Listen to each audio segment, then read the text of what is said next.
બનાસકાંઠા જિલ્લાના પ્રાંતિજના મજરા ગામમાં ભૈરવનાથ મંદિરના ચોકમાં બે હોડી પ્રગટાવવામાં આવે છે, જેમાં એક હોડીમાં લાકડા મૂકવામાં આવે છે અને બીજી હોડીમાં છાણા મૂકવામાં આવે છે અને લાકડાના અંગારા પડ્યા હોય તેના પરથી બાળકોથી માંડીને યુવાનો, વૃદ્ધો સળગતા અંગારા પરથી ખુલ્લા પગે ચાલે છે, છતાં હજુ સુધી કોઈ પણ દાઝ્યા હોય તેવો કોઈ બનાવ બન્યો નથી।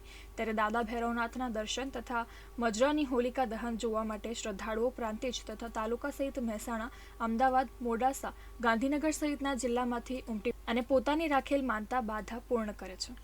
અંગારા ઉપર ચાલવાથી દજાતું નથી અને નાના નાના બાળકો પણ અંગારામાં ચાલે છે। ભૈરવ દાદાના કૃપાથી અહીંયા ખુલ્લા પગે અંગારામાં ચાલવાથી દજાતું નથી અને દરેક વ્યક્તિ હોળીનો પાવન પર્વનો મહિમા અહીંયા મજરા ગામમાં આવી બાધા પૂર્ણ કરે છે અને હોળીનો પર્વ ઉજવે છે।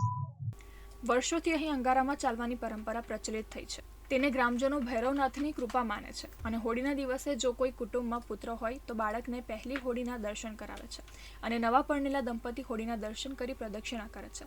ત્યારે ખેડૂતો અગ્નિની જ્યોતિમાં પૂળા લઈને પ્રગટાવી તેને ઘાસ પોતાના ઘરે પશુઓને ખવડાવે છે।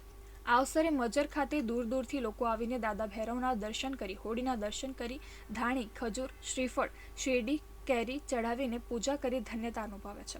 આ પ્રસંગે ગામના દીકરી અને સાબરકાંઠા અરવલ્લી સાંસદ શોભના મહેન્દ્રસિંહ બારૈયાએ પણ પોતાના પુત્ર મથન બારૈયા સાથે દાદા ભૈરવનાથ અને હોળીના દર્શન કરી ધન્યતા અનુભવી હતી અને શ્રદ્ધા પ્રમાણે દાદા સૌનું રક્ષણ કલ્યાણ પણ કરે છે।